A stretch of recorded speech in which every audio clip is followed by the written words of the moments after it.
حضرت بابا فریدالدین مسعود گنج شکر بابا صاحب رحمت اللہ علیہ فرماتے ہیں کہ ایک نیک نوجوان تھا، دن کو روزہ رکھتا، رات کو نماز پڑھتا، پر اللہ سے ڈرتا پھر بھی بہت زیادہ تھا، بڑا ہی ڈرتا تھا۔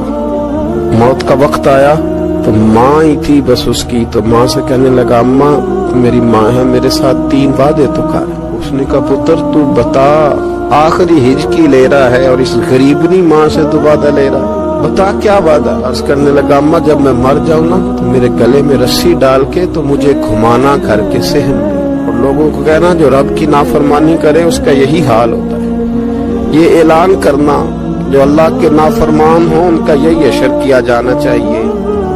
اور اماں پھر دوسرا وعدہ کر، میرا رات کو جنازہ اٹھایا جائے، میں نہیں چاہتا کہ کسی کے منہ سے یہ لفظ نکل جائے کہ وہ دیکھو اللہ کا نافرمان جا رہا ہے، رات کو میرا جنازہ اٹھانا۔ اور اماں تیسرا میرے ساتھ وعدہ کر کہ لوگ مجھے دفن کر کے آ جائیں گے تو تو میری قبر پہ چلی جائے گی۔ عمل میرے پاس کوئی نہیں، پر مجھے لگتا ہے ماں کے قدموں کی برکت سے عرش کا مالک بھی رحم فرمائے گا۔ اماں تو وعدہ کر۔ بابا صاحب رحمت اللہ علیہ فرمانے لگے کہ ماں بوڑھی ماں نے وعدہ کر لیا۔ کہا بیٹے ٹھیک ہے، اگر تیری یہی ضد ہے تو میں تیار ہوں۔ پھر اس نے کلمہ شہادت پڑھا، اس نوجوان کی روح پرواز کر گئی۔ بوڑھی ماں نے رسی منگائی تو وَلِمَنْ خَافَ مَقَامَ رَبِّهِ جَنَّتَانِ، جو ڈر جائے، اس نے تو کہا تھا نا کہ رسی ڈال کے گھمانا اور کہنا یہ اللہ کا نافرمان ہے، اس کا یہی اشر ہونا چاہیے تھا۔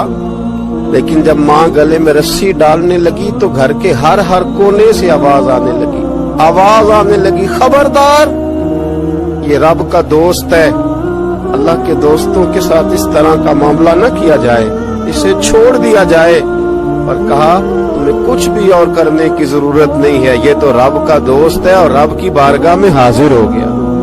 کوئی بندہ کہے گا کہ یہ تو ایک بابا فرید کا سنایا ہوا واقعہ ہے، سنیے، بخاری میں حدیث ہے، نبی پاک صلی اللہ علیہ وسلم نے فرمایا، حضرت ابو ہریرہ رضی اللہ تعالیٰ عنہ راوی ہیں، حضور فرماتے ایک شخص مرنے لگا تو اپنے بچوں سے کہنے لگا کہ میں جب مر جاؤں تو مجھے جلا دینا، اور پھر میرے جلے ہوئے وجود کو پیس دینا، پھر مجھے ہوا میں اڑا دینا۔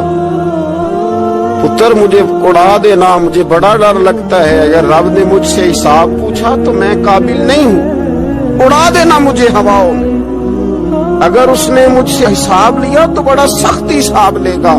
حضور فرماتے ہیں، بخاری میں موجود ہے، اس کے بچوں نے اسی طرح کیا، اس کے مرنے کے بعد اسے جلایا، ہوا میں اڑا دیا۔